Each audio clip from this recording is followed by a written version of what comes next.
இருந்தவரும் இருக்கிறவரும் வருகிறவரும் ஆகிய இயேசு கிறிஸ்துவின் இனிதான நாமத்தினாலே உங்கள் ஒவ்வொருவரையும் வாழ்த்தி இந்த புதிய நாளிலும் தேவனுடைய ஜீவனுள்ள வார்த்தையின் மூலமாய் உங்களை சந்திக்கும்படியாய் கர்த்தர் கொடுத்த இந்த நல்ல நாளுக்காய் நான் தேவனை ஸ்தோத்திரிக்கிறேன். 2 பேதுரு 3:9 தாமதிக்கிறார் என்று சிலர் எண்ணுகிறபடி கர்த்தர் தமது வாக்குத்தத்தத்தை குறித்து தாமதமாயிராமல் ஒருவரும் கெட்டுப்போகாமல் எல்லாரும் மனம் திரும்ப வேண்டும் என்று விரும்பி நம்மேல் நீடிய பொறுமையுள்ளவராயிருக்கிறார். 2 Peter 3:9 The Lord isn't really being slow about his promise as some people think. No, he is being patient for your sake.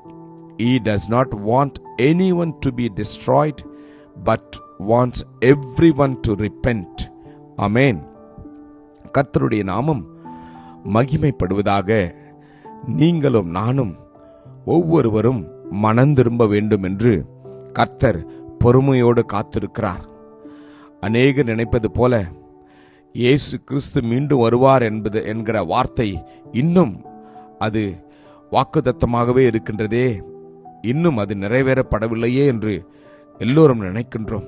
அப்படியல்ல. அவர் உலகத்தில் உள்ள எல்லாருக்காகவும் தன்னுடைய இரத்தத்தை சிந்தி இருக்கின்றார். எல்லோரும் மீட்கும்படியாய், எல்லோருக்கும் ரட்சிப்பை கொடுக்கும்படியாய், ஒருவரும் கெட்டுப்போகாமல் எல்லோரும் நித்திய ஜீவனை அடையும்படிக்குத்தான் பிதாவாகிய தேவன் குமாரன் இந்த உலகத்திலே தந்தருளினார் என்று வேதம் சொல்கிறது. எனவே நாம் மனம் திரும்ப வேண்டும்.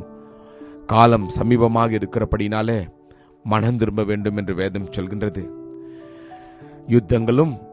யுத்தங்களின் செய்திகளையும் கேள்விப்படுவீர்கள். ஜனத்துக்கு விரோதமாய் ஜனமும் ராஜ்யத்திற்கு விரோதமாய் ராஜ்யமும் எழும்பும்.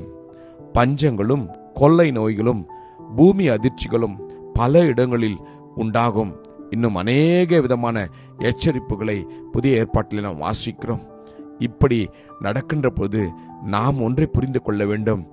ஆண்டவர் எழுதின வார்த்தைகள் நிறைவேறிக்கொண்டே இருக்கின்றது. அப்படி என்றால் என்ன?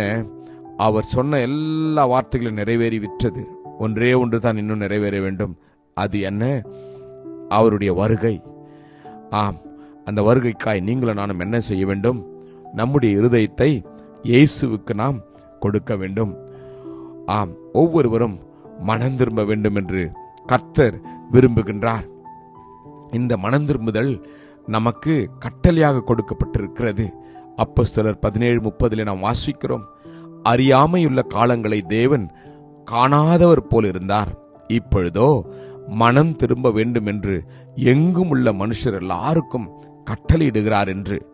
எனவே இந்த நாளிலே நாம் நம்முடைய இருதயத்தை ஒப்புக் கொடுப்போமா? அவர் தாமதிப்பதற்கு காரணம் ஒருவேளை நீங்கள் இன்னும் மனம் திரும்பாமல் இருப்பதனால்தான். இந்த நாளிலே இருதயத்தை ஒப்புக் கொடுங்கள். நீங்கள் மனம் திரும்பி அமர்ந்திருந்தால் ரட்சிக்கப்படுவீர்கள். அமெரிக்கையும் நம்பிக்கையுமே உங்கள் பலனாயிருக்கும் என்று இஸ்ரவேலின் பரிசுத்தராயிருக்கிற கர்த்தராகிய தேவன் சொல்கிறார். நீங்களோ அப்படி செய்ய மனதாயிராமல் இருக்கிறீர்கள் என்று வேதம் சொல்கிறது. ஆம், மனம் திரும்பினால் மாத்திரமே உங்களுக்கும் எனக்கும் ரட்சிப்பு கிடைக்கும். இந்த நாளிலே இருதயத்தை நாம் தேவனுக்கு ஒப்பு கொடுப்போமா? ஆம், யோனாவின் பிரசங்கத்தை கேட்டு நினிவே பட்டணத்தார் மனம் திரும்பினார்கள். இதோ யோனாவிலும் பெரியவர் இங்கே இருக்கிறார். ஆதலால் நியாய தீர்ப்பு நாளிலே நினிவே பட்டணத்தார் இந்த சந்ததியாரோடு எழுந்து நின்று இவர்கள் மேல் குற்றம் சுமத்துவார்கள் என்று நாம் வேதத்திலே வாசிக்கிறோம். எனக்கு பிரியமானவர்களே, இந்த நாளிலே இதுவரைக்கும் நீங்கள் மனம் திரும்பாமல் இருந்திருந்தால் இந்த வார்த்தைகளை கேட்டுக்கொண்டிருக்கின்ற போது இருதயத்தை தேவனுக்கு ஒப்பு கொடுங்கள். ஆம், அப்பொழுது கர்த்தர் எல்லாவற்றையும் அவர் மன்னித்து உங்களுக்கும் எனக்கும் அந்த ரட்சிப்பின் சந்தோஷத்தை அவர் கொடுப்பார். ஆம், பரலோக ராஜ்யம் மிகவும் சமீபமாக இருக்கிறபடினாலே, அவருடைய வருகை மிகவும் சமீபமாக இருக்கிறபடினாலே நீங்கள் நானும் மனம் திரும்ப வேண்டும். ஆம், மனம் திரும்ப அவசியமில்லாத 99 நீதிமான்களை குறித்து சந்தோஷமாய் உண்டாகிறதை பார்க்கிலும் மனம் திரும்புகிற ஒரே பாவி நிமித்தம் பரலோகத்தில் மிகுந்த சந்தோஷம் உண்டாயிருக்கும் என்று உங்களுக்கு சொல்கிறேன் என்று வேதம் சொல்கிறது.